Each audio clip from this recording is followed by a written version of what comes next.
beautiful setting to this very important event.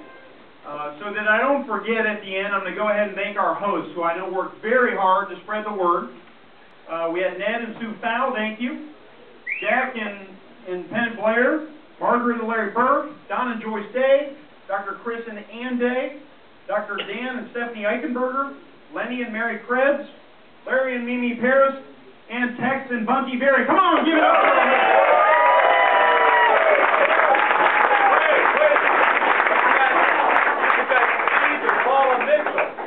Yeah, I don't see him on here. All right, Steve and Paula Mitchell. Okay, I got the dance one here. All right, let's do it for Steve and Paula Mitchell. Thank you, Steve and Paula.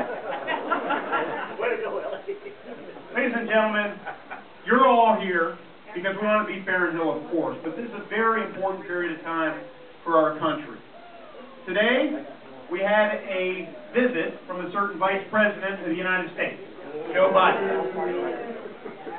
There's no question he was rewarding Barron Hill, who's been a loyal supporter of this big government, big spending agenda that's going to kill jobs here in southern Indiana.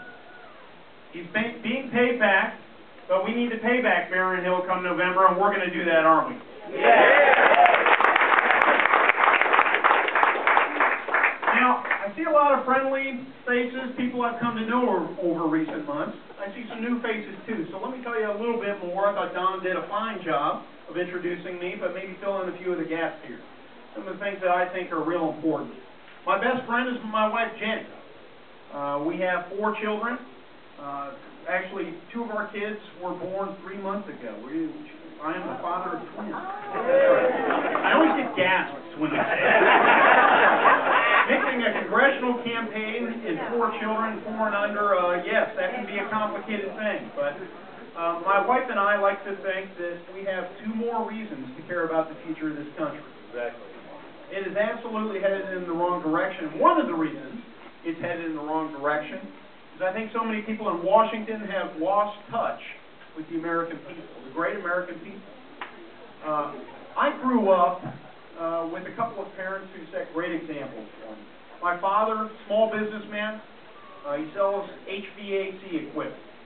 And he travels around the state of Indiana and surrounding states in his car, works the phones, and he works very hard, often 6.5 days a week to this day. My mother's a registered nurse. And though my parents are hardworking and instilled in me the importance of a good work ethic, they also emphasize the importance of serving a cause greater than yourself. And it is that emphasis on service that caused me to enlist in the U.S. Navy out of high school, to jump at a chance to attend the U.S. Naval Academy, and to spend 5 years in the Marines when I got out of Annapolis. If you're a Marine, you have permission to bark right now. Now, ladies and gentlemen, that ethic of service was really instilled in me during my time at Annapolis and in the Marines. And I think that political leadership is about service, too. And somewhere along the line, Barron Hill forgot that. It is not his congressional office, it's our office, and we're going to take it back.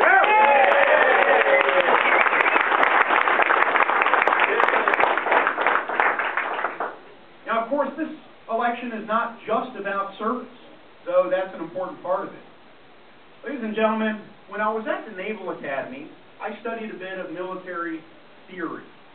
And there was this one quote from the military theorist, his name was General Karl von Clausewitz, that I'll never forget, because it sounds pretty profound. War is politics by other means. Think about that. The other night I woke up in a cold sweat and I said, you know, there's one thing that von Clausewitz missed. Sometimes politics is war by other means. If there's nothing that we've learned over the last 18 months, it's that we're at war, ladies and gentlemen, and we have been for some time. It's a war between competing ideologies.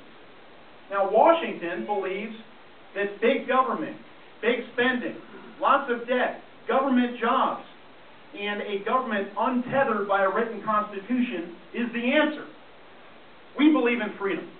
We believe in individual responsibility, personal responsibility, fiscal responsibility, individual liberty, and a government defined by the boundaries of a written constitution.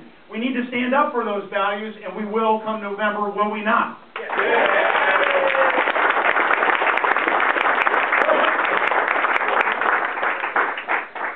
You folks are good. Now, this is a war we've been fighting for some time. Think back to 1964. He was a movie star who later became governor of the state of California and then president of the United States, who stood before a convention during a very different political environment, but what he said is worth recalling. He said, "This is the issue of this election, whether we still believe in our capacity for self-government, or we admit that a little intellectual elite in a far distant capital can plan our lives for us better than we can plan them ourselves."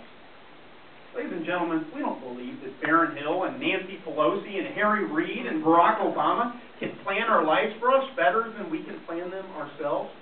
So that, too, is what this election is about. Let us recall the parade of horribles that we've seen over the last 18 months. It started with that stimulus package. $1 trillion. It was going to save or create 4 million jobs. Remember that number? We don't hear it from Democrats very often these days. Well, first thing we need to do is put into Congress people who can do math and who actually do it. You crunch the numbers, $1 trillion stimulus package is going to save or create 4 million jobs. We're looking at $250,000 per job. I guarantee there are a lot of hard-working people here in southern Indiana who've fallen on tough times. They'd love that $50,000 check. Instead of a $250,000 a job stimulus package. So it's tragic because the only thing we've done is created more uncertainty in the marketplace and passed crushing debt onto our children and grandchildren. Then we had a cap-and-trade bill, a national energy tax, that, should it pass the U.S. Senate, will just cause us to put closed for business signs on the border of southern Indiana. We need to see to it that that does not pass the United States Senate. Baron Hill supported that monstrosity as well. Then we had this health care legislation that literally is going to take away many of our most fundamental life decisions, will not bring down the cost of health insurance. In fact, it's actually going to increase the cost of health care in this country.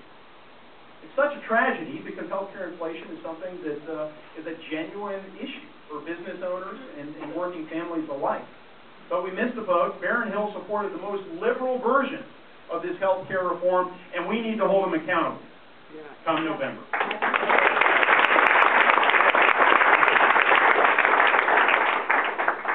Now, none of the things I've said are Republican issues. They're not Democrat issues.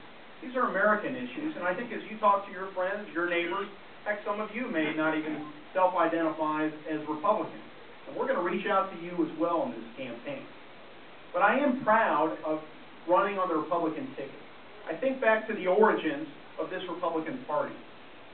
Many years ago, a band of know-nothings, free soilers, independents, and some Democrats came together. Forgot Whigs. We tend to forget about that part. They all came together on one unifying principle. It was to fight against the expansion of slavery. Now, ladies and gentlemen, slavery, when you think about it, every man, woman, and child should be entitled to the fruits of their labor. And when we spend trillions of dollars we don't have on things we don't need and pass the debts to be paid off with the hard labor of our children and grandchildren, aren't we in some ways sanctioning slavery once again? Right. Exactly. We have to stand against this, ladies and gentlemen. This, too, is what this election is about. The American people understand this. People here in southern Indiana understand it. And this is why we're going to win this election come November.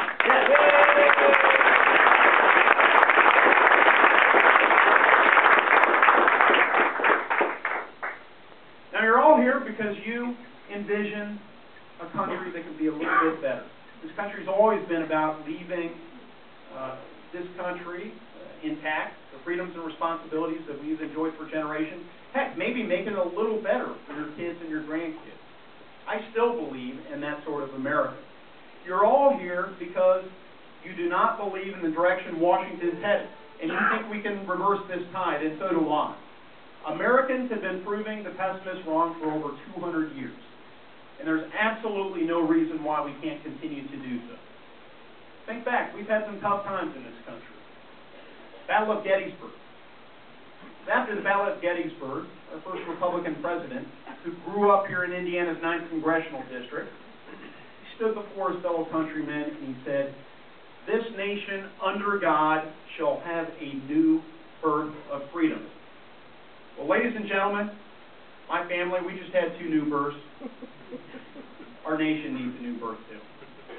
And we are part of a larger movement to give this land of freedom and opportunity a new birth of freedom, to keep this the best nation on earth. And by being here today, you're all part of it. Thank you very much. God bless you.